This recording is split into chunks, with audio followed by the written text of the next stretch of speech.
Hello, and welcome back. Okay, so last time we spent an hour trying to beat the boss in the Temple of Water, and then finally managed to move on. And it turns out that my current team, which is built on buffs and debuffs, is actually pretty decent. So hopefully we won't take too long to do the Temple of Fire today. February 3rd. Word came just before dawn that the Galleon Grand Healer had ignored traffic control directives and docked atop Central Command. The Grand Healer is Victor's personal airship. Victoria will be aboard as well, no doubt. This stunt they've pulled docking without permission shows the regard they have for the rule of Eternian law. Any efforts I made to question their intentions were ignored as Victor marched past me to the central elevator, Victoria held in his arms. It seems he made straight for the white magic circulation hub on the ground level. I found the guards standing watch along the way, bleeding and unconscious. What madness is this? The white magic circulation hub stands at the east of the first floor of Central Command. Lined floor to ceiling with odd machinery, it has always made me uncomfortable. I found Victoria floating in a chamber of fluids that resembled a great mechanical heart. Victor stood nearby, staring at monitors and muttering. The lecture can wait. He spoke without turning to face me. My report as well. Victoria. Try to bear it. He opened some valve and the color of the fluid deepened. I took it upon myself to report Victor's return and Victoria's treatment to the Grand Marshal. I summoned Victor's lieutenant and got the details from him. February 5th. Victor and Victoria remain ensconced in the white magic circulation hub. Meanwhile, Victor's man offered an account of what had transpired. I added his report to my collected findings on Florum. An official account of the event had this to say.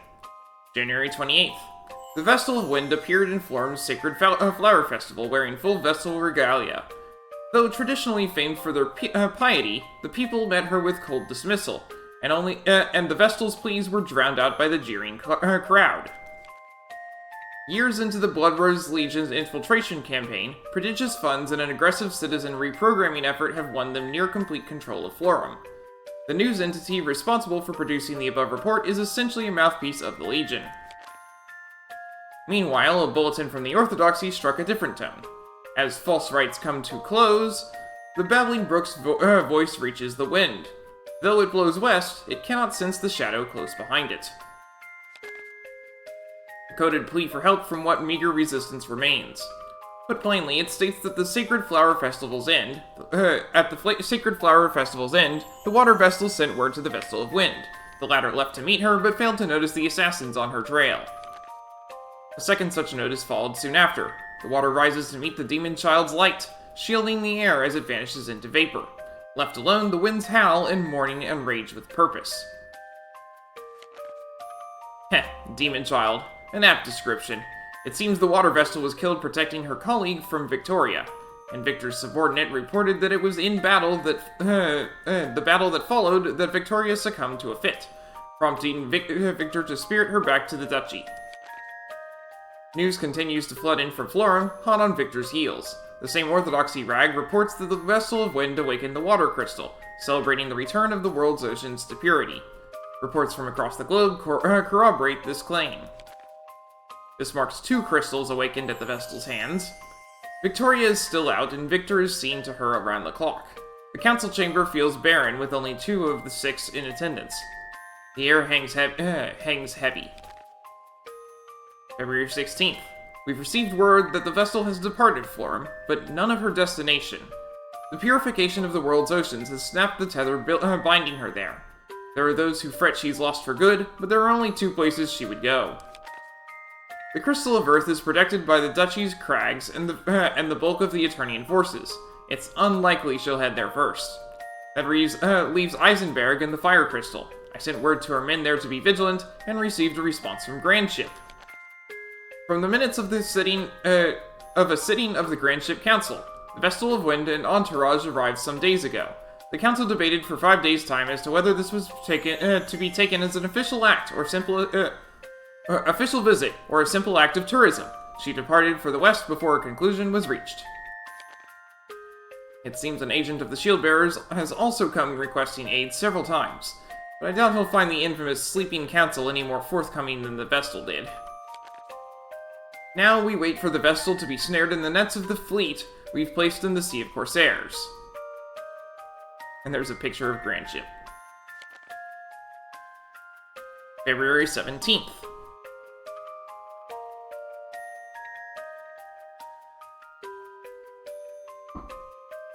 Eisenberg, the Vestal's next likely target, and war-torn theater to Eternia's 1st Division. These last few days I've been reviewing the notes from my time there 4 years ago, before my appointment to the Council of Six. Eisenberg. Situated south of the Eternian continent, Eisenberg is composed of active volcanoes, and sustained by the rich mineral deposits beneath its soil. Mining, refinery, and metal casting are its chief industries, and mithril steel one of its most precious exports. Mithril steel, an exceptionally hard metal refined from locally mined ore. Upwards of 80% of the world's mithril originates in Eisenberg's mines. In rare cases, the same veins have yielded orichalcum. Orichalcum, an extremely precious metal, found exclusively in Eisenberg. Its durability is unrivaled, making it ideal for use in weapons and armor. Also notable is the extreme amount of energy released when the metal is melted under high pressure. Civil war has persisted in Eisenberg for 4 years, with the land divided between the Swordbearer and Shieldbearer factions. The Black Blades, 1st Division of the Eternian forces, assist the Swordbearers, making up for the latter's vastly inferior numbers and evening the balance of power in the region. One could say the evils troubling the duchy today have their roots in the outbreak of this war 4 years ago. As allies in anti-crystalism, the duchy had an understanding with the dissident faction known as the Swordbearers for some time. Their declaration of uprising came together with an urgent request for aid. It was far earlier than we had expected. We were unprepared.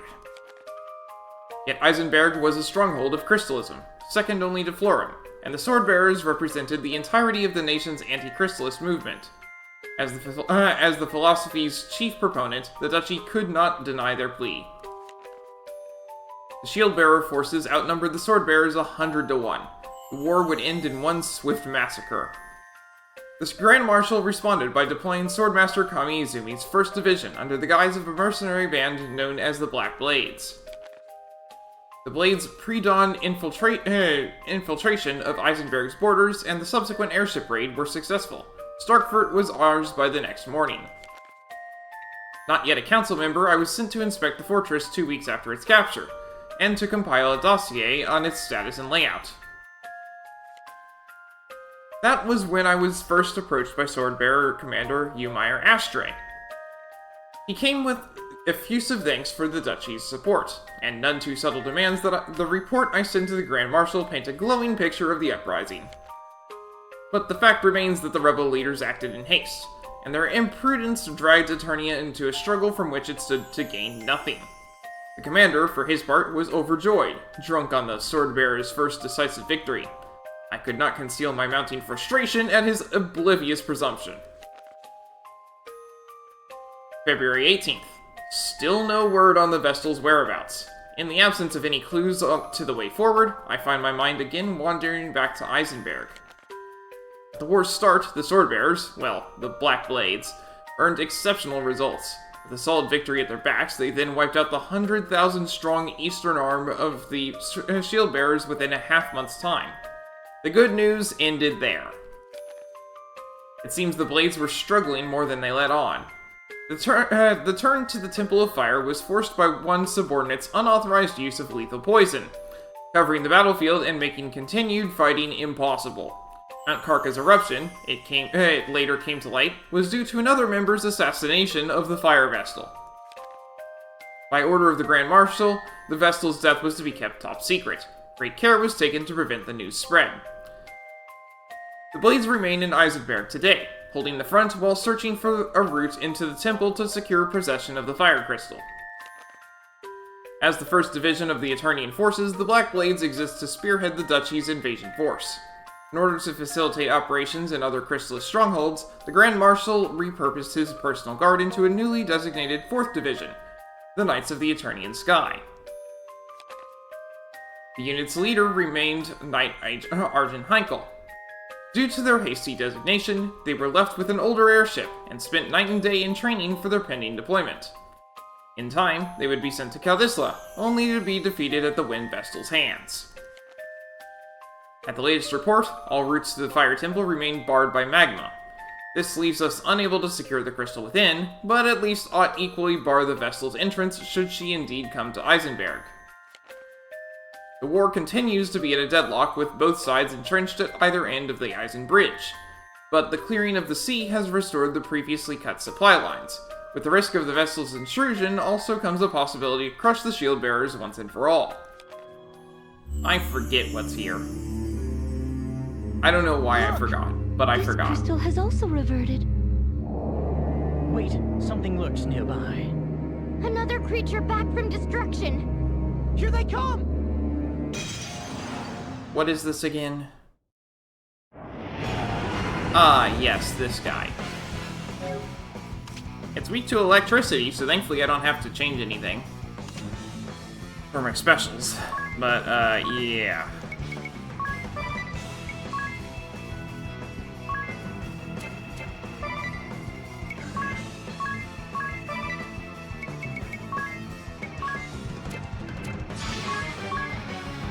Re-raise on yourself. Re-raise on Anyas.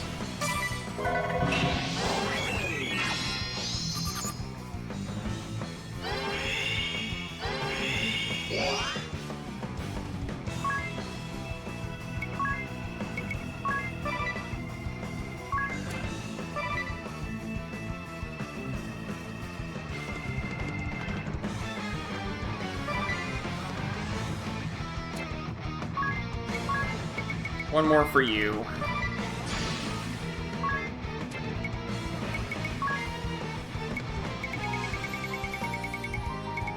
Ether. No, I'm gonna compound that.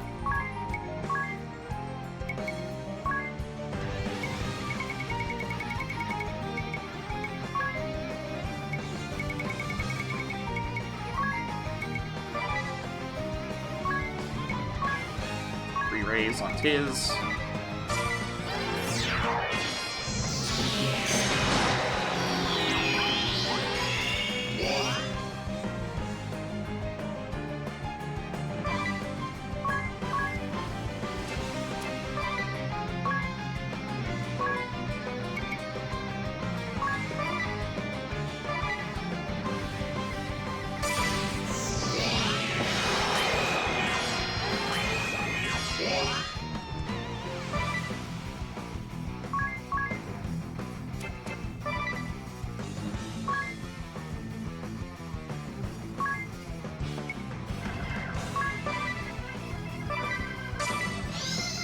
There we go.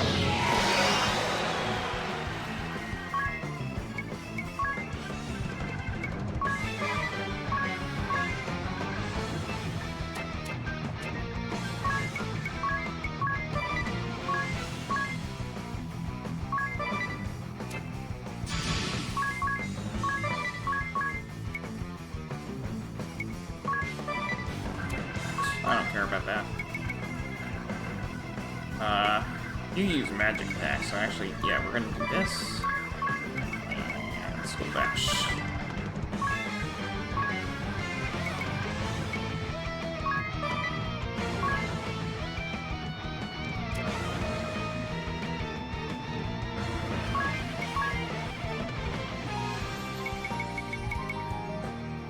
That is so weird that costs basically nothing. Well, actually, it costs literally nothing. Bring back all allies from KO state with a quarter of their health. For free. Weird. Compounding.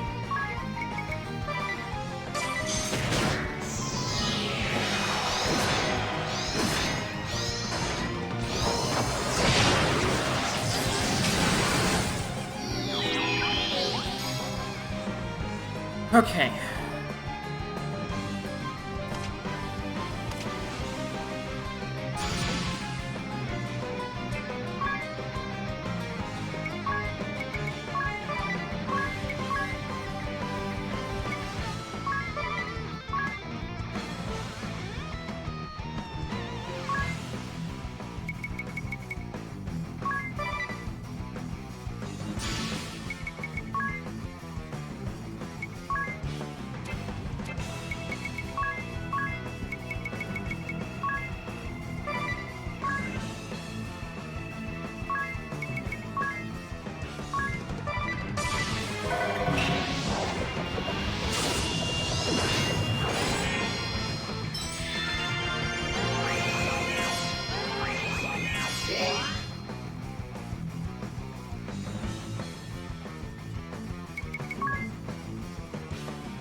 course.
Slow.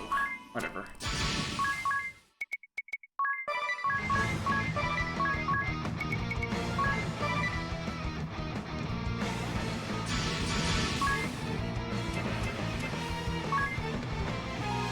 We're actually good to go on things, so we're gonna just do Tomb Toxic, I guess.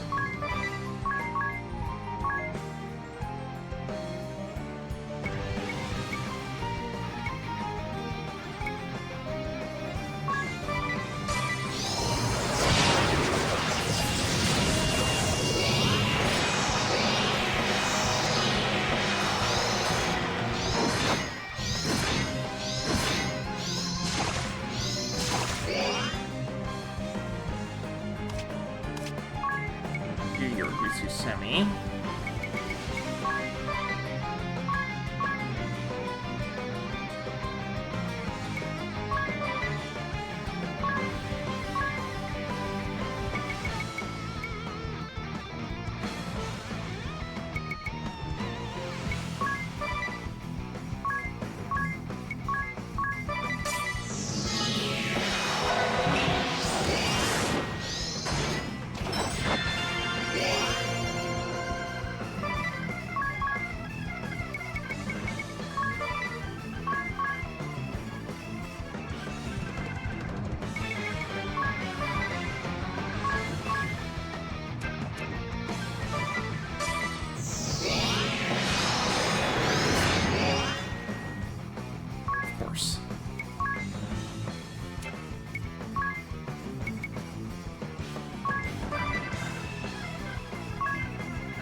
Ah, he's too fast. Oh well.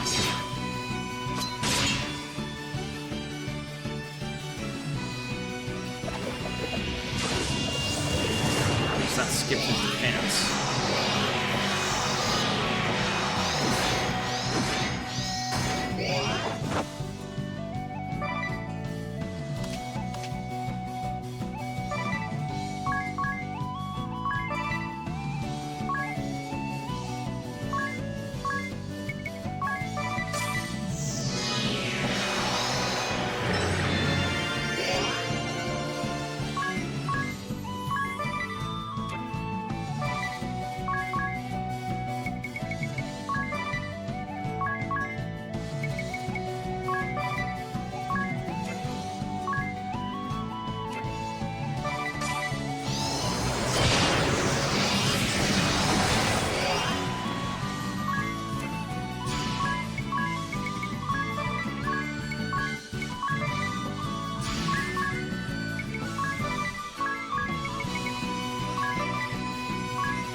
Here we go.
No turning back!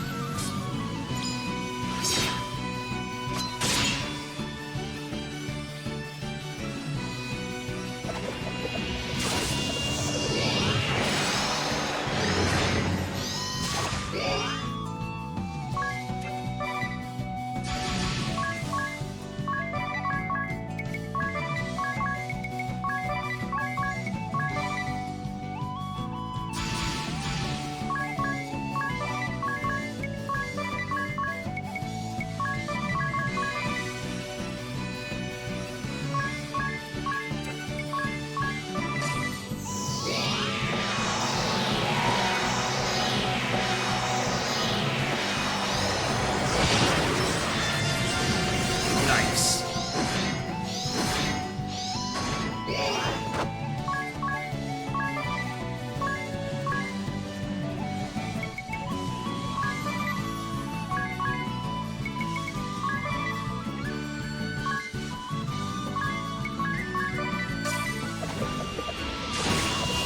Ha! First try. Tiz gained a level. And we got a reflect ring.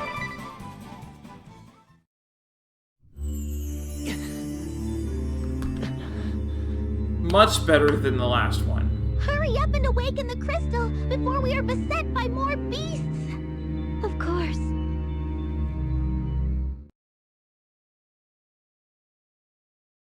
I'm ready, Eri. I'm sure you have the hang of it, but if there's anything you'd like to go over again, just ask. Time to get started, Agnes. Are you ready? Yes. Let us begin. Wait, may I ask you something, Agnes? More questions? What are the crystals? Are they really born of the Vestals? Now's not the time for a lesson on crystal lore. I've never heard the full story either. I'd like to know. Let's save it for after we awaken. The crystals are not born of the Vestals, nor are they creations of the Orthodoxy. They existed long before human civilization arose. They turn hopes and prayers into energy that builds up within them. The Vestals, then. Yes, I know that part. Ring a bell? You have that I'm in pain look again. If the crystals thrive by storing the prayers of the faithful, what were they before they were objects of worship? I cannot say. The scriptures say not of such a time. Do you know, Eri? The crystals have always been crystals.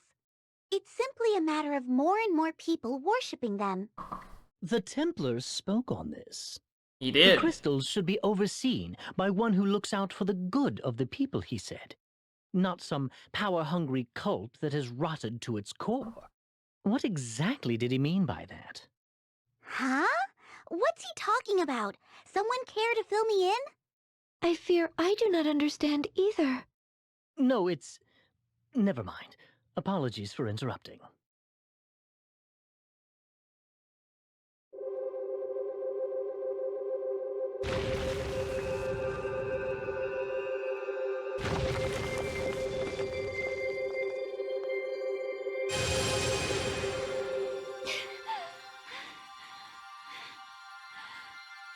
Not yet! Just a little longer!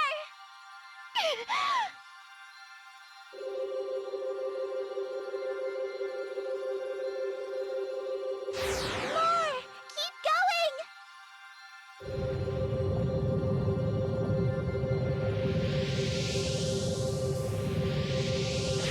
Still not enough!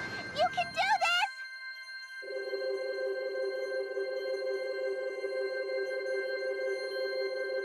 Stop! That's it!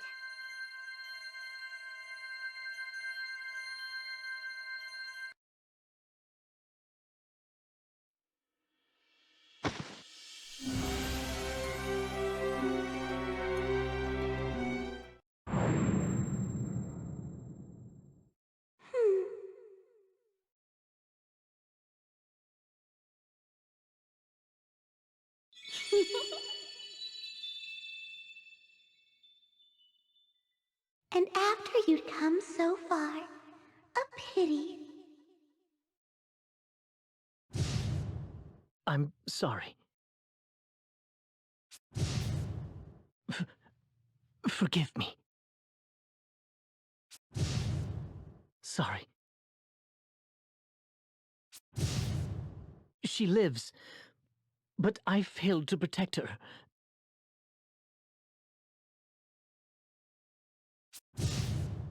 No!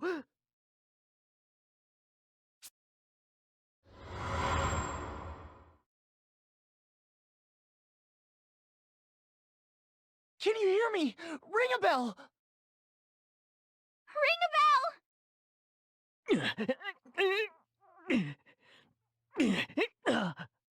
I'm sorry. Everyone, I couldn't. Forgive me.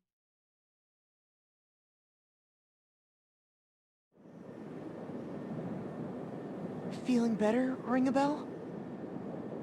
Tiz, I remember everything now.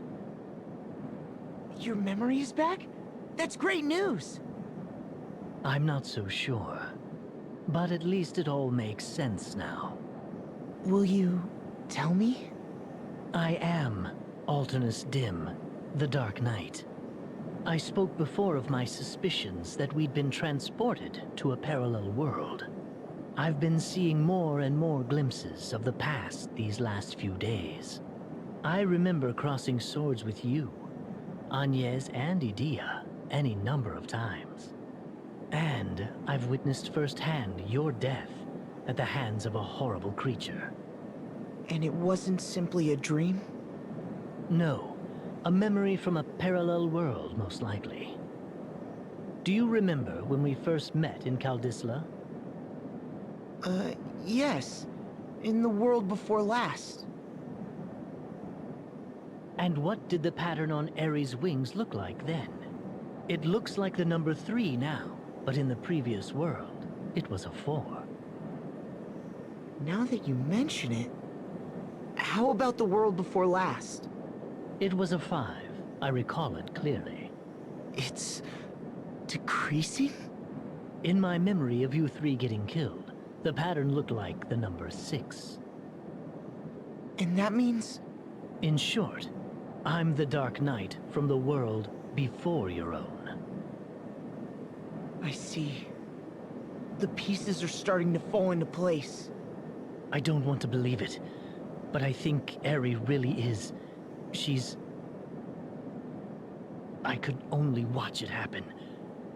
I couldn't do a thing. Ring a bell. I have a favor to ask, Tiz. Please tell Agnes what I just revealed to you. Sometime, someplace where Eri isn't around. Will you do this for me? All right. Of course. Then you'll believe me?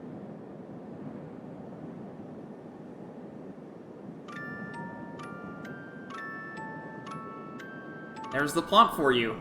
That's what's going on. Now, I figured that out before this point, on my first playthrough, but... Final temple. Listen, why don't we go speak with the sage first? The sage? Whatever for? Sounds like a good idea. To the sages. Because of what happened last time. That's why. He wants to get to a place where Eri isn't there, and he knows how to get Agnes away from Eri. Idia's Parfait Binge. Where is Ringabel? He's up on deck with Tiz. Something about having a man-to-man talk. I see. Ringabel has been acting strangely of late, has he not? I suppose so. Yes! Yes, he has! I wonder if something is wrong. Perhaps he remembered some unpleasant event from his past. An unpleasant event from his past? Is that why he's been giving me a hard time? Well, I won't stand for it. If he gets in our way again, we should kick him off the ship. Stop it, Eri. I don't see why you're making such a fuss. We're talking about one of our comrades, someone who lost his memory and nearly his sanity too. Surely you could forgive such a minor thing as this. Idia, where are you going? To see the proprietress. I'll be drowning my sorrow in parfaits tonight, and don't try to stop me. I can't believe it! Did you hear that, Agnes? Idia was so mean! Hello, I'm Dragon Rider Luke. I'm a Christian streamer, and I'm always up for a friendly chat about my faith. I also think that it's important that people read or hear the Word of God frequently, so the next 5 minutes or so will be a chapter from the Bible.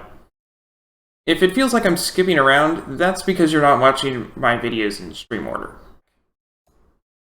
Genesis 22. Sometime later, God tested Abraham. He said to him, "Abraham." "Here I am," he replied. Then God said, "Take your son, your only son, whom you love, Isaac, and go to the region of Moriah. Sacrifice him there as a burnt offering on a mountain I will show you." Early the next morning, Abraham got up and loaded his donkey. He took with him 2 of his servants and his son Isaac. When he had cut enough wood for the burnt offering, he set out for the place God had told him about. On the 3rd day, Abraham looked up and saw the place in the distance. He said to his servants, "Stay here with the donkey, while I and the boy go over there. We will worship, and then we will come back to you." Abraham took the wood for the burnt offering and placed it on his son Isaac, and he himself carried the fire and the knife. As the 2 of them went on together, Isaac spoke up and said to his father Abraham, "Father?" "Yes, my son?" Abraham replied, "The fire and wood are here." Isaac said, "But where is the lamb for the burnt offering?" Abraham answered, "God himself will provide the lamb for the burnt offering, my son." And the 2 of them went on together. When they reached the place God had told him about, Abraham built an altar there and arranged the wood on it. He bound his son Isaac and laid him on the altar, on top of the wood. Then he reached out his hand and took the knife to slay his son. But the angel of the Lord called out to him from heaven, "Abraham, Abraham!" "Here I am," he replied. "Do not lay a hand on the boy," he said. "Do not do anything to him. Now I know that you fear God, because you have not withheld from me your son, your only son." Abraham looked up, and there in the thicket he saw a ram caught by its horns. He went over and took the ram and sacrificed it as a burnt offering instead of his son. So Abraham called that place, "The Lord will provide." And to this day it is said, "On the mountain of the Lord it will be provided." The angel of the Lord called to Abraham from heaven a 2nd time and said, "I swear by myself, declares the Lord, that because you have done this and have not withheld your son, your only son, I will surely bless you and make your descendants as numerous as the stars in the sky and as the sand on the seashore. Your descendants will take possession of the cities of their enemies, and through your offspring all nations on the earth will be blessed, because you have obeyed me." Then Abraham returned to his servants, and they set off together for Beersheba, and Abraham stayed in Beersheba. Sometime later Abraham was told, "Milcah is also a mother. She has borne sons to your brother Nahor, Uz the firstborn, Buz his brother, Kemuel, the father of Aram, Kesed, Hazo, Pildash, Jidlaph, and Bethuel. Bethuel became the father of Rebekah. Milcah bore these 8 sons to Abraham's brother Nahor. His concubine, whose name was Ruma, also had sons: Teba, Gaham, Tehash, and Makkah. May God bless the reading of his word.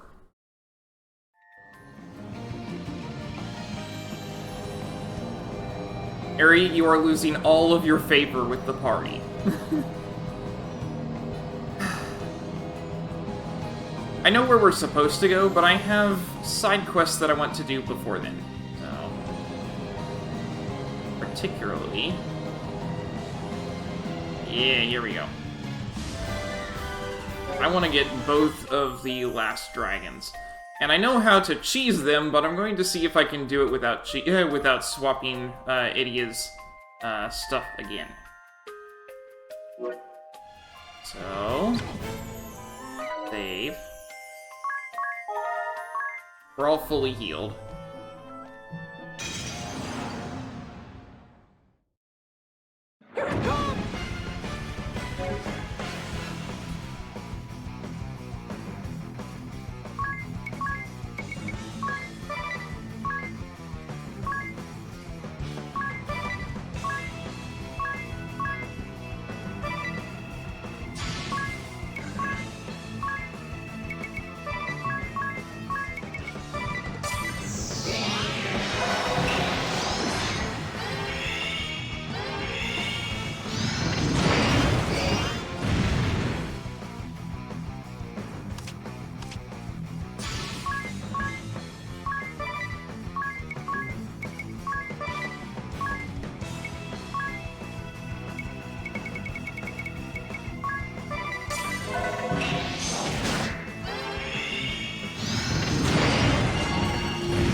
I think it's weak to wind.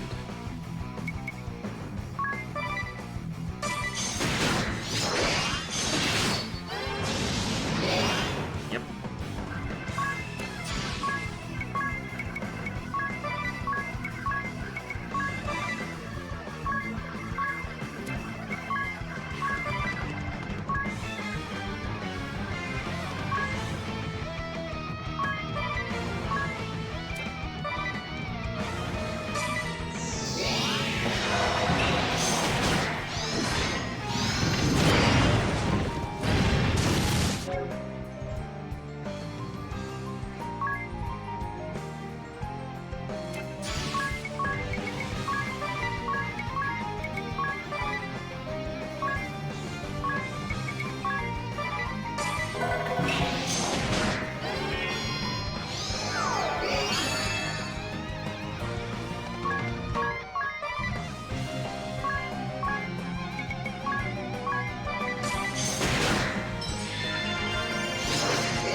Sure would be nice if Mug would work.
Sure would be nice if Ringabel could get a BP.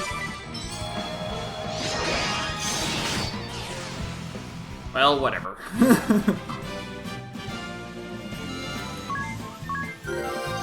Ringabel gained a level. I got a Desert Rose.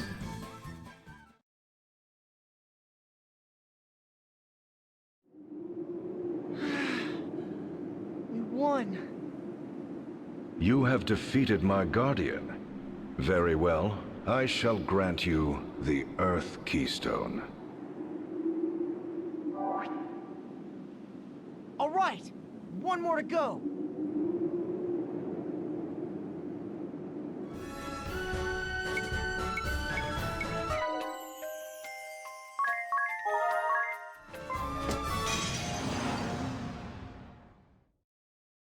Here it comes!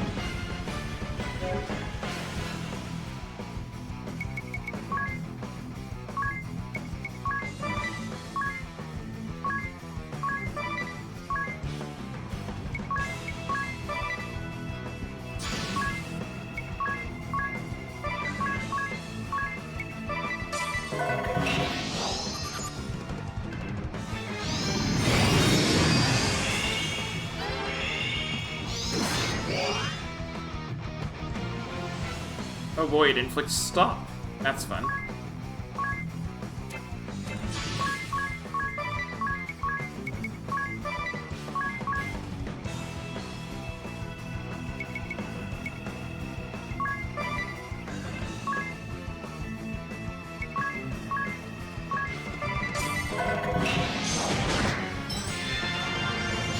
That was a much faster steal than the last one.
Fine, whatever.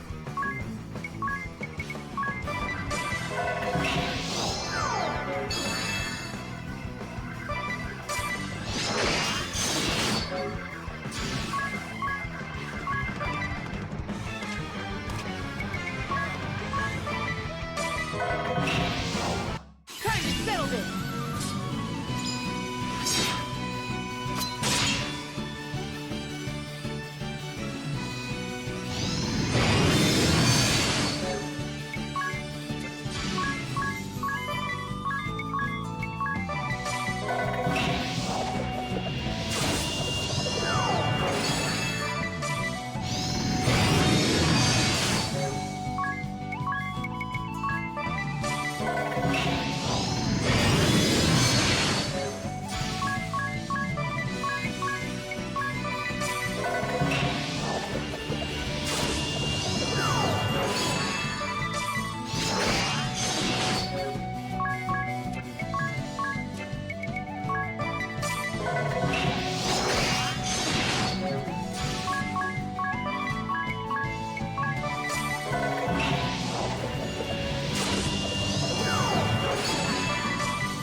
Here we go!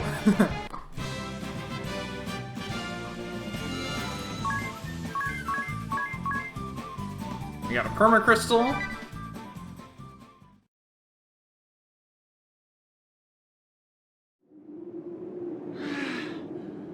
We won. Yes, You have finally! defeated my guardian. Very well. I shall grant you the Water Keystone. All right. We have them all now. Yay! Let's return to Vampire Castle with haste. And it only took getting to World 3. Without a cherry on top. Special parfait! Special parfait! Eternian special parfait! It starts with a honey pancake, double rolled, thick and fluffy. Idia, listen. Then 5 irresistible scoops of ice cream on top. Vanilla, green tea, mint, strawberry cheesecake, and chocolate. Idia, sorry to interrupt your food fantasy, but didn't you just say your diet was going so well? You are your own master, only you have control of yourself. Weren't you going on about boosting your femininity by dieting? Tisk, mind your own business, all of you! I know how to control myself. I'll be back on my diet tomorrow. But they say those who cannot today cannot forever. That's right. How can you ever succeed with such weak willpower? Weak willpower? I'll have you know it's plenty strong! I'll show you. I'm back on my diet from this moment. That's the spirit, Idia. And I'll start by forgoing the cherry that goes on top of the parfait. Terribly difficult though it is.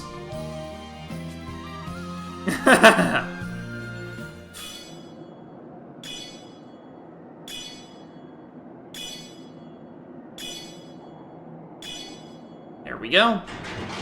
Did you hear that sound? I believe the gate is finally unlocked. That was anticlimactic. He could have at least included a flash, a bang, or a puff of smoke. Let's head in before Ringabel has a chance to flap his gums again.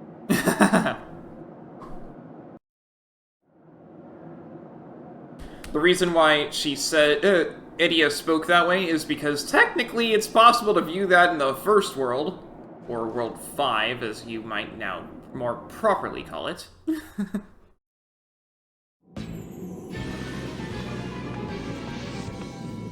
It's freezing in here. Even colder than it is outside. Look at all those paintings. Did we just stumble into an art gallery? They all have a sort of forlorn look to them. My, what a large portrait. Is that Lord DeRosso? His wife was sure an attractive one. Oh, and it says something under the painting. Lester, eldest son of the House of DeRosso, future clergyman of the Crystal Adventists and cardinal of the Crystal Orthodoxy. Born in the land of Eternia on a cold winter's day. So, that's his mother, not his beautiful young wife. And that little baby is Lord DeRosso. Clergyman? Of the Crystal Adventists? Is something the matter, Agnes? The Crystal Adventists were the predecessors of the Crystal Orthodoxy. It is now known as the Old Faith. But it hasn't been practiced in over 2,400 years. How could he have been a member of the Adventist clergy? According to this portrait, Lord DeRosso is incredibly old, even ancient. Yes, indeed. For I was born of these frozen lands in a time some 2,400 years from this day.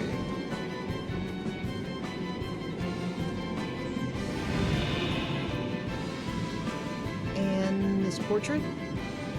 I was but an infant, as you can see. This is a reproduction, however. The original was lost long ago to fire. And what of the part that reads, Clergyman of the Crystal Adventists and Cardinal of the Crystal Orthodoxy? Yes. As Wind Vestal, you would be expected to take interest in such matters. But here I delve into the matter of the old faith and the orthodoxy. Allow me to tell of the founding of this land.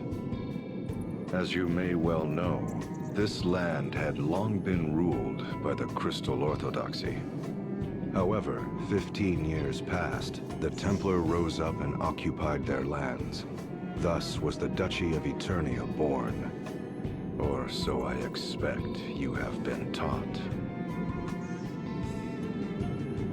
However, the Templar did not found a new state. In truth, he restored an ancient dynasty. He did? Long before the Crystal Orthodoxy ruled this land, it was known as the Kingdom of Eternia. In a time 2,400 years past, Eternia was a bountiful land blessed with 4 distinct seasons. Rather The than highlands were eternal not as winter. lofty as they are today.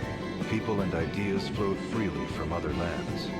The kings of Eternia were protectors of the Earth Crystal and the Crystal Adventists, ruling in peace for generations. To the west lay the castle of the House of De Rosso, hereditary dukes of Eternia with royal blood in their veins. Relations with the royal family were good, and ever did the kings of Eternia treat the dukes of our house with kindness. In return, the House of De Rosso did faithfully serve generations of Eternian kings.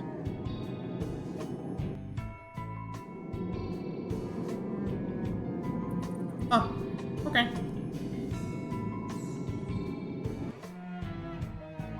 So if I hit inspect... A family portrait by Lord De Rosso. Little did he know of the approaching maelstrom. Such tragedy that we could not possibly fathom.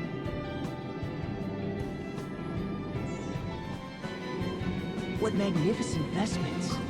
This must be none other than Lord De Rosso. It is a portrait of my ordainment as Cardinal of the Orthodoxy. I was as yet... No, let us move on to other matters. I was born of the House of De Rosso, hereditary dukes of Eternia. Blessed was my youth. My parents showered affection upon me, and I was beloved by the people. And the king bestowed favor upon me as well. Upon royal recommendation, I was made a cleric of the Crystal Adventists, the Old Faith, in my 19th year. I devoted my body and soul to my clerical duties, for king, for kingdom, for faith. Sleep became an oft-missed luxury. But before long, a new tide began sweeping through the Crystal Adventists. There were those who wanted the clergy to control the 4 crystals of Luxembourg, rather than local monarchies and temples. That belief formed the core of the Crystal Orthodoxy. The Eternian royal family, keepers of the Earth Crystal, immediately assented to this new way. I soon found myself appointed to the position of Cardinal in the Orthodoxy. Me, a mere cleric. Cardinal De Rosso. Those were my days of glory. Even now, the mere sound of the then-new title is dear to me. The old faith was remade entirely into the Crystal Orthodoxy, and the decision was made to elect a Grand Patriarch to rule. Thereupon, cardinals throughout the world gathered for a conclave to elect the first Grand Patriarch. Amid the conclave's maelstrom, I was approached by a cardinal who wished for me to vote for his choice. I suppose it was my youth and sincerity that made me reject the notion out of hand. But that was my downfall, for I was forced from the position of cardinal by the fraudulently elected Grand Patriarch. I had been but fervent in my beliefs and ideals. What I did only for the Orthodoxy, and for the people of this world. The old faith and the Orthodoxy. The Kingdom of Eternia and the Duchy. That was all a bit hard to follow. I agree. There are no major differences in teachings between the Old Faith and Orthodoxy. They both revere the four crystals. I have heard that the Adventists gave way to the new and truer ideas of the Orthodoxy and faded away. No wonder the old faith was abandoned. Yet there is more to the story, for history is not more than accounts recorded by the victorious.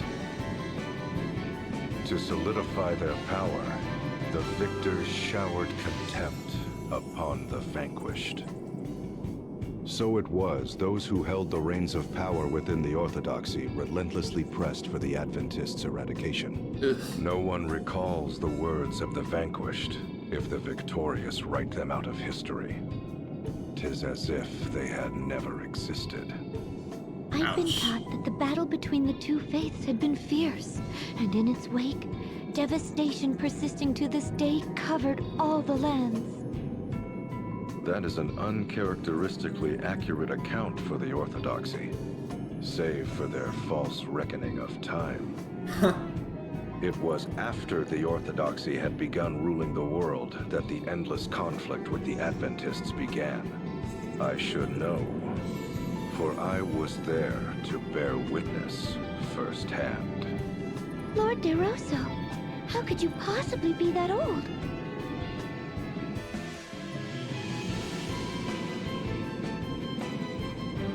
Lord De Rosa's epic oratory. Ring a bell. You were sawing logs almost the entire time Lord De Rosa was speaking. Sawing logs? She means you were sleeping. Ah, so it was that obvious? Obvious? You were snoring like a bear. I was? You'll have to forgive me. Even I know that's really rude. That it is. Even if that was an incredibly long bit of oratory. That's right, Ring-a-Bell. You were really rude. I mean, your snoring even woke me up. What? You mean you were sleeping too, Idia?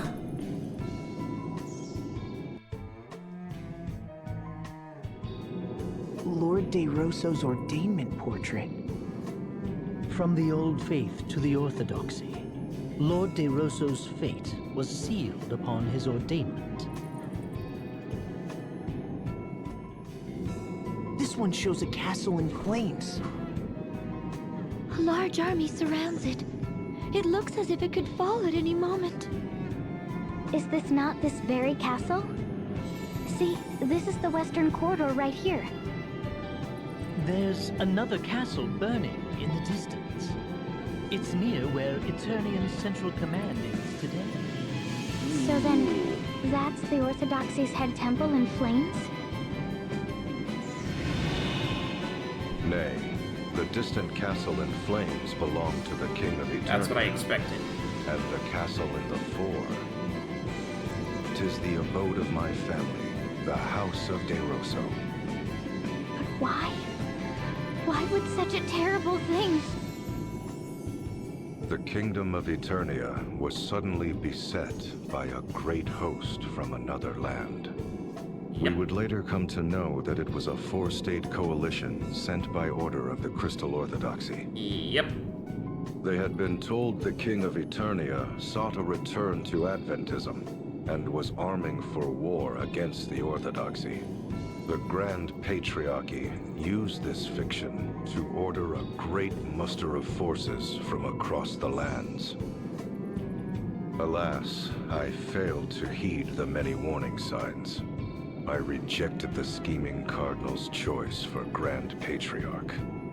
But he succeeded in luring votes from other factions, and his became the ruling faction of the Grand Patriarchy.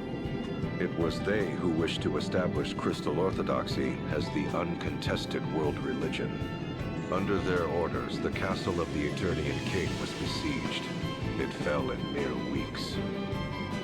Before long, the great host was at the gates of our castle, and my father lay brutally murdered. The water supply was poisoned, and the Orthodoxy's forces drew an ironclad ring around the castle. By then, the castle sheltered naught but the elderly, the young, the wounded. there was no hope of resistance. I was forced to sue for peace, even offering my own mother as hostage per their demands. Yet that failed to break the siege. The commoners who had placed their faith in my family and me slowly starved to death. It was then that a letter arrived from a man. That man was the Cardinal, who had sought to influence my vote. The Fiend was now the officer in charge of the attack. He wrote that he would not accept my surrender. Such was the hatred he bore for me. Such hatred that he was willing to let countless innocents die. My mother had been murdered. Our castle was consumed in flames. That is the painting you see here. How could the Orthodoxy do such a thing? This all reminds me of what happened during the Great Plague. Yep. Indeed. Perhaps the Templar and I are not so very different. To be betrayed by what you believe in. To have your family and those you protect murdered. Though we do not see eye to eye, perhaps it is a shared sorrow that binds us.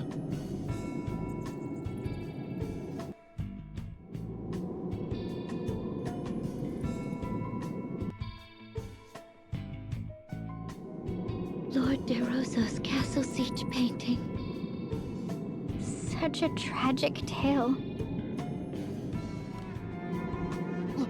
Look! Such fierce flames. Though I wish not to remember that day, it is indelibly etched upon my mind. How did you survive? The Orthodoxy lay siege yet would accept no surrender. My mother, father, relatives, and my people lay dead. It was then I set our castle ablaze. But as the flames began to lick my body, something slipped into me. Betrayed by the precepts I believed in, was I not bitter? Robbed of my beloved homeland, my dearest of kin, my people, slain. Amid such despair, was I content to simply welcome death? Nay, I heard a voice. Accept me, and I shall grant life everlasting. Though it shall be filled with grief, thou shalt have all eternity to wreak vengeance upon thine enemies. Did I forge a dark pact with some fiendish entity that day? Or was it a rebirth, triggered by a future me reaching back to the past? Panicked upon failing to find my body, the Orthodoxy chose to denounce my family and me as ghoulish vampires. Thus have I been living an immortal existence ever since. Then the name Vampire Castle is... A lie that has been perpetrated by the Orthodoxy for some 2,400 years. Though it is true I am immortal, I am no vampire. I find the smell of blood too revolting to ever drink it. Having said that, I have done naught to quell the rumors. In truth, I endeavored to embellish them. My ability to transform myself into a bat and grow these fangs are the fruits of many years. Long, long years of effort. Tell me, O Vestal of the Wind, what does the Crystal Orthodoxy have to say about the passing of the first Grand Patriarch? He chose the second Grand Patriarch and prayed for peace and the well-being of the faithful as he passed peacefully from this world. I have the feeling that's false. Passed peacefully from this world, you say? I know the truth to be far different. What do you mean? The first Grand Patriarch was assassinated, along with his Archbishop, the man who had been my bane. The assassin himself tells you this: there is no other truth. That was when I forsook this land. Soon after, sightings of the vampire Lester de Rosso began to crop up throughout the world. I became a veritable Duke of Darkness, forging ties with those bearing hatred toward the Orthodoxy, and those it had oppressed. I was the enemy of man, the hated and feared vampire. But more than that, I was known as the arch-enemy of the Orthodoxy. And after some 500 years, a fateful encounter with one whom you all know well. No. Let us leave the matter for another time.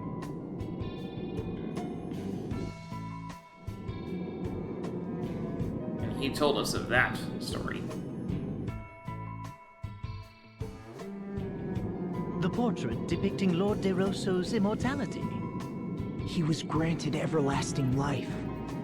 He can't ever die.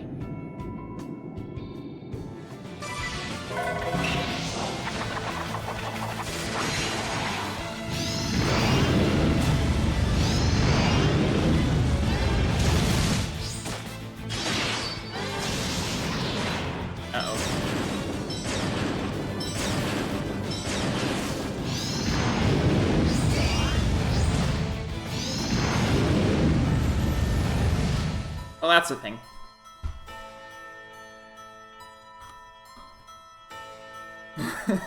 I lost to a random encounter!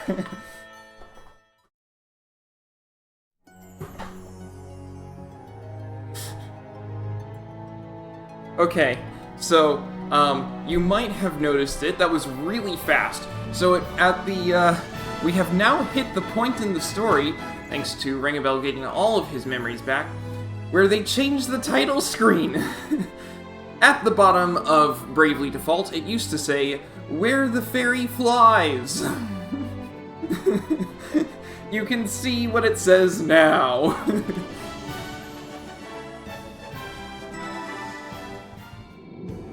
A battlefield landscape?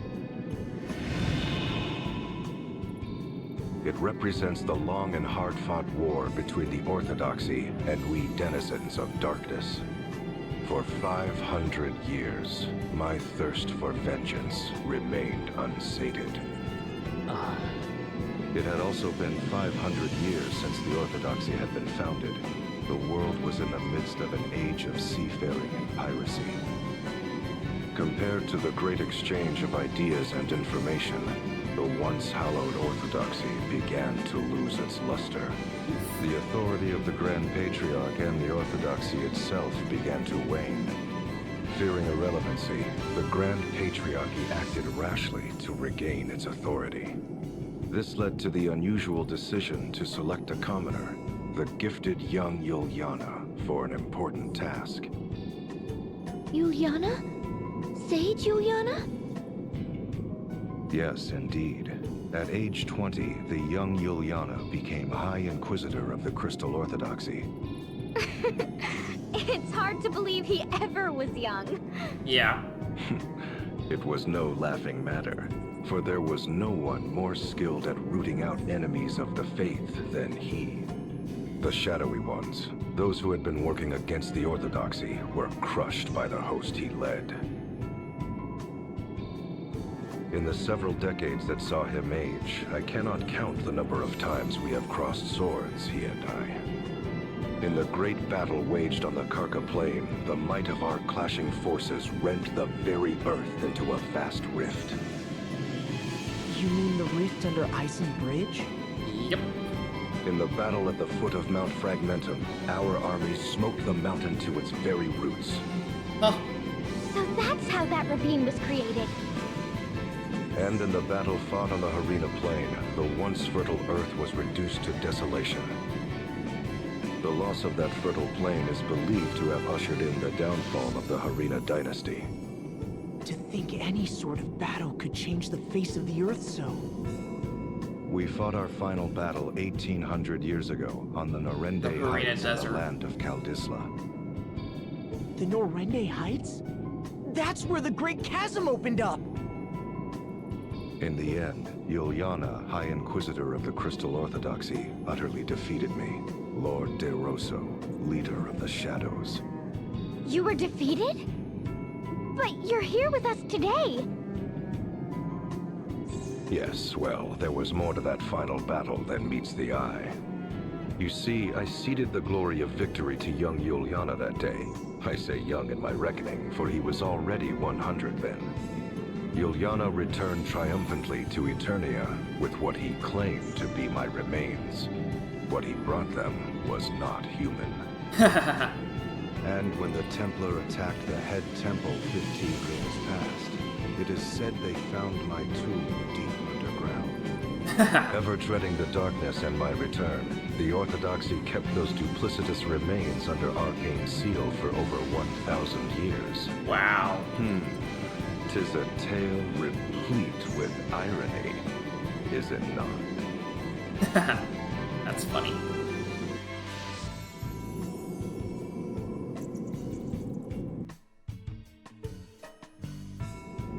Lord De Rosso's war landscape. It's hard to imagine a war lasting 500 years. That is Sage Juliana. Yes, indeed. No one would mistake such a man for young now. Having put down the blood-sucking Lord De Rosso, bane of the Crystal Orthodoxy, he became the first ever commoner to become an archbishop. Perhaps it was a small honor they threw his way, for he was already 101 years old and would not long count among the living. That makes it sound despicable. Yep. Agreed. The truth is, however, that was when Juliana's plot was at its most clever. The sage's plot? What was he plotting? He was taking measures to separate you Vestals and the faithful among the people from the Orthodoxy's corruption. After serving some 80 years, he had witnessed firsthand how corrupt the institution had become. Should nothing be done, it would not be long before the putrid poison would do harm to the most innocent of the faith. So it was he vowed to rid the Orthodoxy of the source of this poison, the concentration of power. But how? For the great feat of defeating me, Juliana had been made Archbishop, but in name only. But such was not key to his plot. Timing was the key. The proper time to separate the Vestals and the faithful from the Orthodoxy. And just what timing would that be? The great upthrust of the Eternian Highlands. At the time, the Highlands were not so formidable as they are today. But a colossal movement of earth and rock thrust the Highlands to lofty heights, thereby isolating Eternia from the world. Hold on a moment. He was waiting for the Earth to move? How could he have known when such an event would take place? I shall tell you in time. For now I will say this. Juliana bided his time till the Orthodoxy was cut off from the world. And at last, it happened. The Highlands ringing Eternia did thrust up to about half its height today. The Orthodoxy-ruled Eternia now found itself completely isolated, for this was an age preceding the airship. And the Earth Crystal remained in their keep. Control of the crystals of fire, water, and wind was returned to their respective temples. This, what you believe to be the true form of crystalism, is the fruit of Juliana's efforts. Aha. That was the sage's doing? I won't ever call him a miserable old lech again. Sage.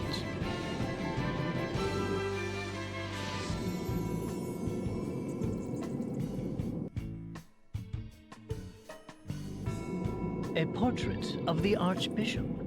He looks just as he does today, save for that elaborate attire. what is that glowing jewel-like object? I could swear I've seen something like that before. I believe you have seen a similar sight countless times. It is known as an asterisk. Aha! An asterisk? As in those objects we possess? Yes, indeed. The second stage in Yuliana's plot against the Orthodoxy's authority was to deprive them of the power to grant vocations. Ooh. Grant vocations? I'm afraid I don't follow. Where do you think all the asterisks came from? Before Yuliana intervened, special approval was required to change vocations within the Crystal Orthodoxy. In this way, the institution grew rich through fat profits they called alms. Oh, so the Orthodoxy cornered the job market and the fees to participate therein? In layman's terms, yes. But Yuliana exposed this fact before the reigning Grand Patriarch. It was then that Yuliana approached panicked high officials and the Grand Patriarch himself with a proposal of pure genius.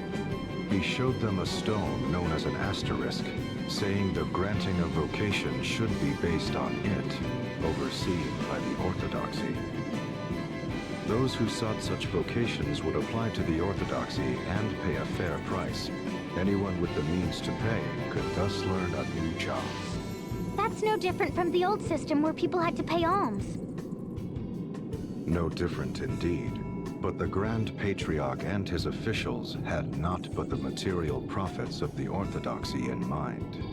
Hence, they accepted Yuliana's proposal without question, even appointing him to the important position of overseeing the new asterisk system. I fail to see how that really changed anything. Oh. Well, it did far more than you would guess, for he was the only one who knew how to make the asterisk stones. Why, that wily old fox? So it was Yuliana robbed the Orthodoxy of its authority to grant jobs and took it for himself. Aha. What of the Orthodoxy's profits? Wouldn't they demand Yuliana transfer the proceeds to their coffers? Yuliana was long gone. Abandoning the seat of Archbishop, he fled with his knowledge of the asterisk craft.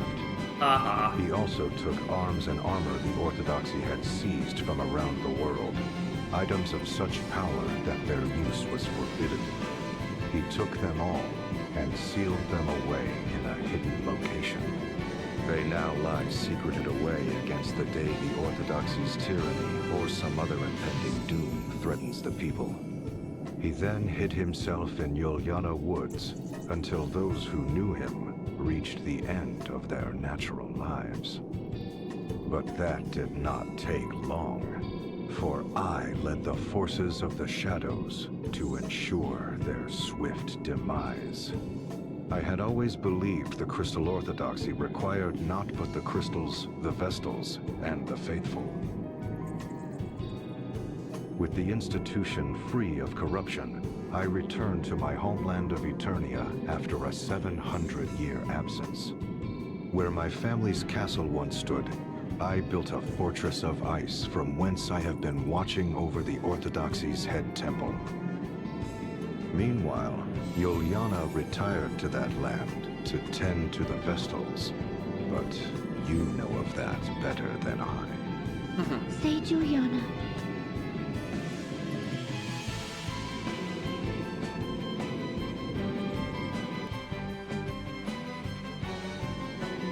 The asterisk painting.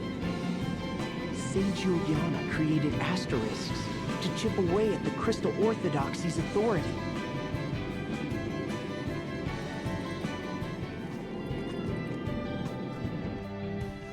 There we go. I commend you for making it this far. Oh, no more paintings? The final painting lies beyond this throne. I shall reveal it to you if you defeat me in battle. What? The last test is a test of strength. I shall only reveal the painting to those whom I deem worthy. One might also say that there is no need for those who are unworthy to lay their eyes upon it. But be forewarned, I am a formidable foe. I trust you are well prepared. Let us do battle.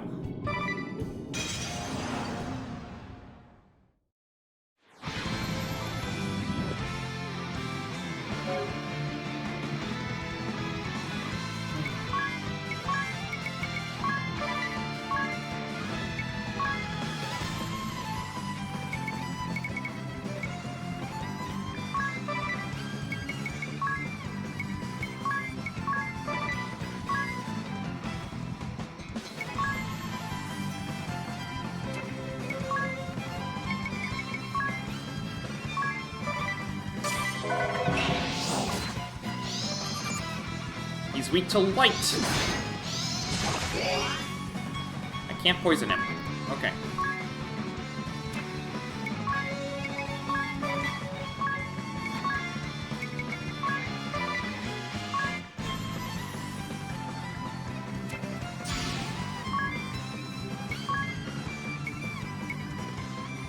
I can't do either of those, so,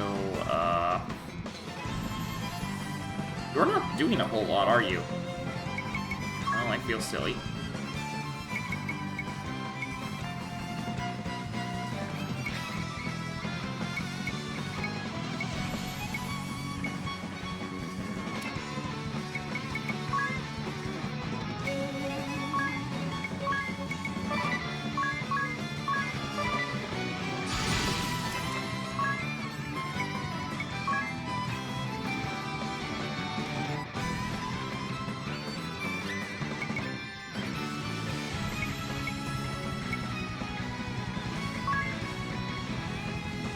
Weak to light.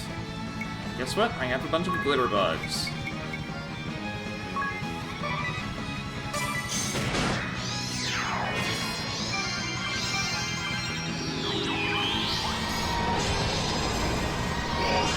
Wow, he took 1 damage.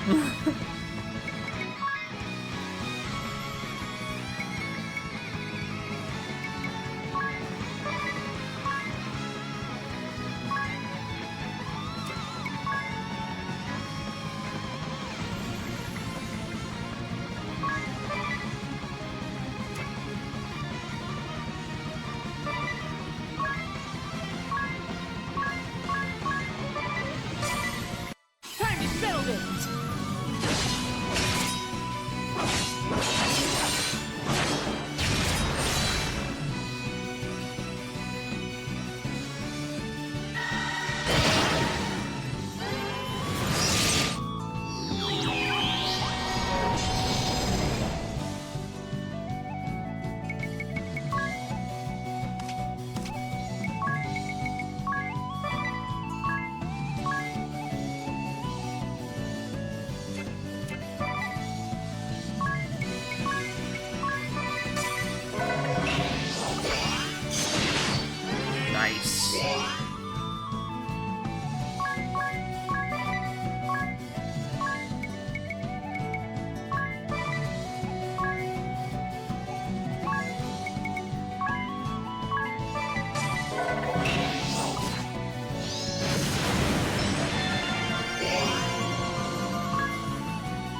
Okay, so it's worth noting, what Bone Crush does is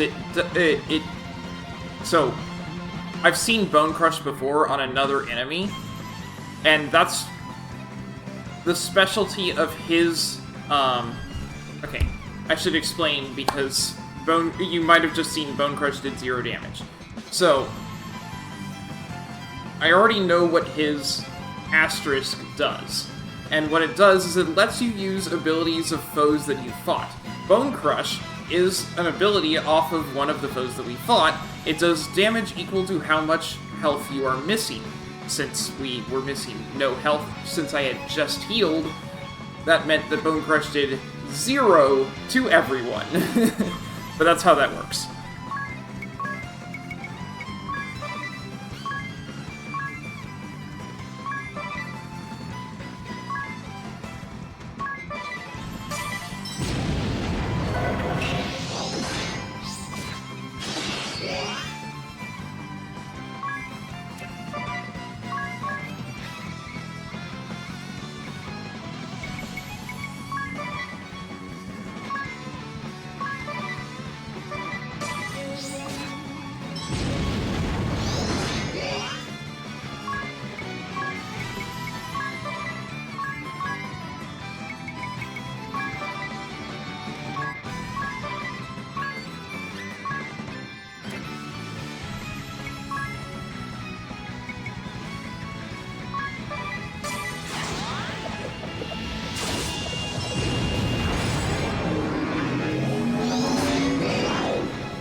This is a problem.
You know what would be grand? If I could get a turn!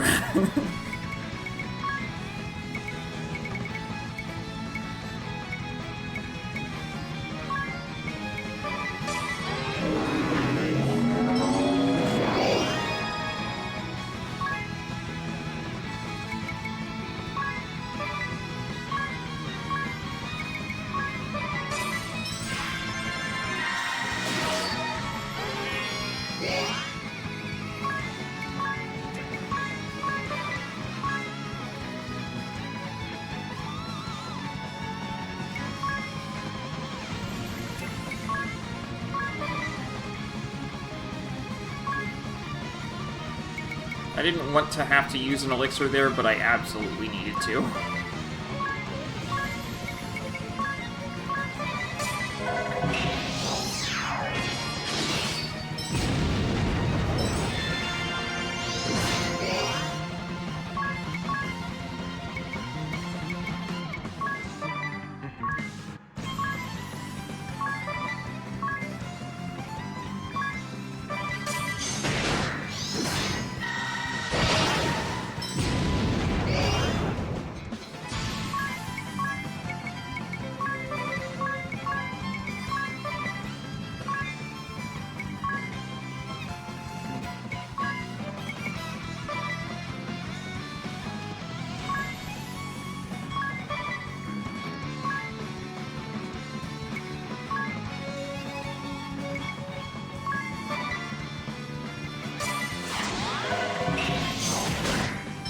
I stole a Mega Elixir off him! Oh man, that's helpful.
Ha.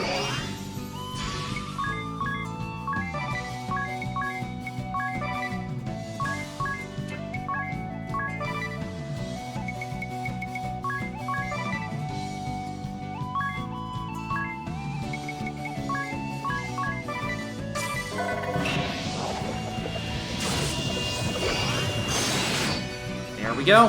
How can this be? The immortal Lester De Rosso has been defeated? We actually beat him. First try! Although that was a really rough fight. Ringabel gained a job level and learned Twilight. And gained another job level and learned the Save Black Magic MP support ability. And gained another job level and learned Sacrifice. And I got another Mega Elixir.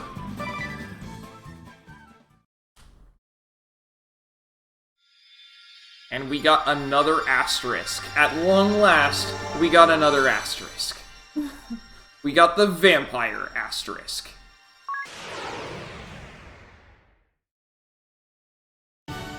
Vampire absorbs stats and abilities when attacking. Learns the abilities of monsters. Favors daggers, rods, and stabs. Specialty is genome drain. Job command is vampirism.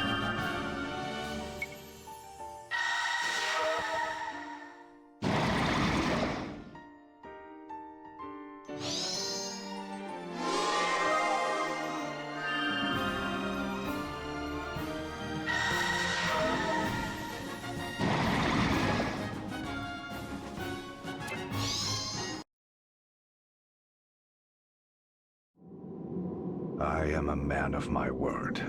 Behold, the final painting.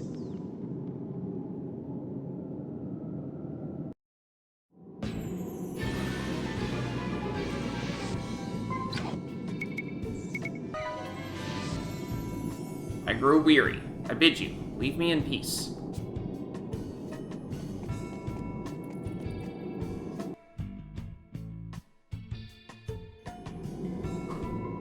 This painting. It is the angel descended from the heavens during my final battle against Juliana. An angel? When we last did battle 1800 years ago, the battle raged 100 days. The mountains of Norende rent asunder. Knowing the battle was reaching its end, I mustered the last of my strength to cast my greatest of spells. As my final attack surged forth, the angel did descend from the skies over Norende. Are you sure it was an angel? Verily so, for there are no other words to describe her. For a moment, Juliana and I stood captivated. Before we realized it, our struggle was forgotten. We both tended to the angel. But the angel lost her light. Her wings were shattered and her body torn asunder. There seemed little hope she would live. When she came to her senses, she trembled with fear. Yet with little remaining strength in her body, she made unto us an appeal. What appeal? What did the angel say to you? Ere she passed from this world, she slipped in and out of consciousness over many a day. In between ever-growing periods of unconsciousness, it was all she could do to mutter incoherently. A trap most vile, such a fool am I, the warriors of light, if it's not too late. These she would repeat over and over. When she did come to her senses, she would speak of the calamity that had befallen her. She spoke of how Luxembourg was on the brink of doom, and spoke with precision of the events that has heralded its coming. She herself was surprised to find that she knew of details of our past, and events of the future as well.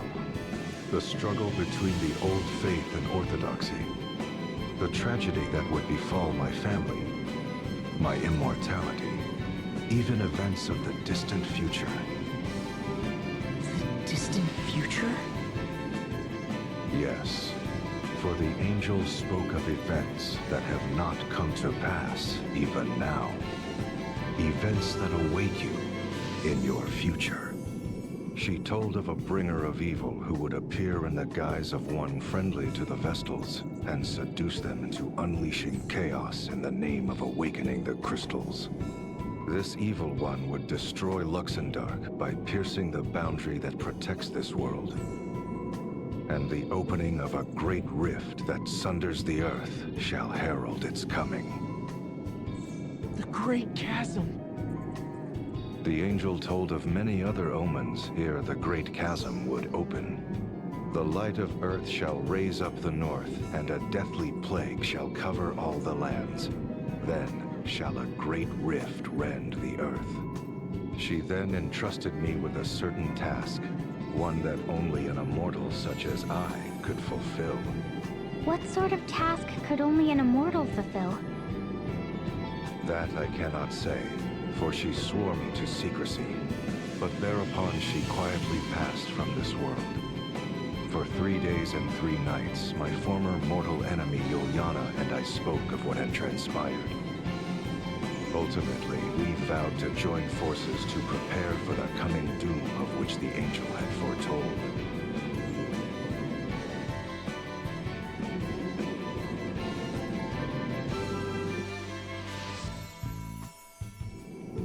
The painting of the angel. It all started with this fateful meeting.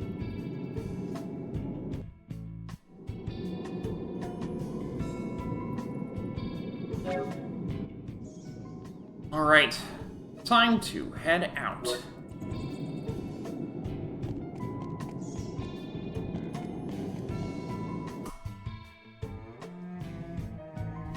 Oh, Lord De Rosso, there is one last matter I fail to understand. Why Juliana and I forgave the rebel Templar, even rendering him aid? Yes. Juliana and I conspired in a masquerade. He rose through the Orthodoxy's ranks for vanquishing me, and I went into hiding. That was when the first of the Angel's Omens came to be. The land's ringing Eternia began to rise. While the second omen, the plague, had not yet come to pass, we continued to watch over the crystals and the Orthodoxy.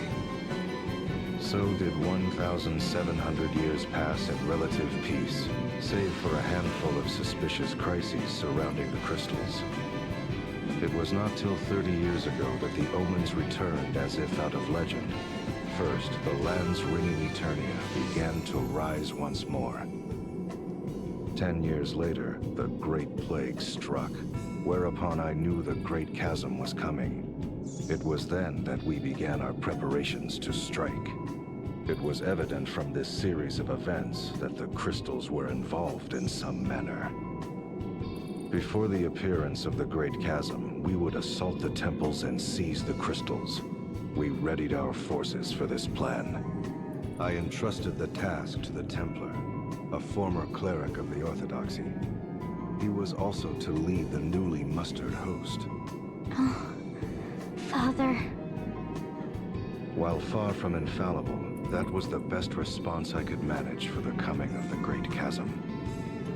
But I was soon faced with another problem, for the Orthodoxy began conspiring to hold the Grand Ritual in a bid to regain authority. The Grand Ritual? But that is forbidden! It raises the energy long accumulated within a crystal to a cataclysmic level! Indeed, and the Templar feared the heavy toll it would exact upon the crystal. He counseled us to dispatch our forces to the head temple with the greatest of haste. Were we to overlook the Grand Ritual and focus upon the coming Great Chasm? Or was the ritual the event that would bring upon the chasm? To wait or attack? The Templar and I could not agree, and so it was. He alone decided to lead a great host against the head temple and the Temple of the Crystal. That is why my father did what he did? As I have said before, the Templar is not the sort to send troops into battle over private matters, be they concerned with his wife or not. We threw our backing behind the Templar-led forces. Forever did we believe in his tireless resolve and action. And though the one we backed is the one you have defeated, that is perhaps but a small link in the great chain of events of which the Angel foretold. okay. And with that done, I'm gonna just step out so that you can see what's going on here. Alright, we have one last side quest open, which is over at Eternia Central Command. And then, we have our main quest is going over and seeing Sage Juliana again. And we have a little more context about the relationship between Sage Juliana and Lord De Rosso, and this entire thing that's going on right now. But that was definitely time well spent going all the way to the top there. At any rate, that is going to be all for today. So thanks for watching, and I hope to see you next time.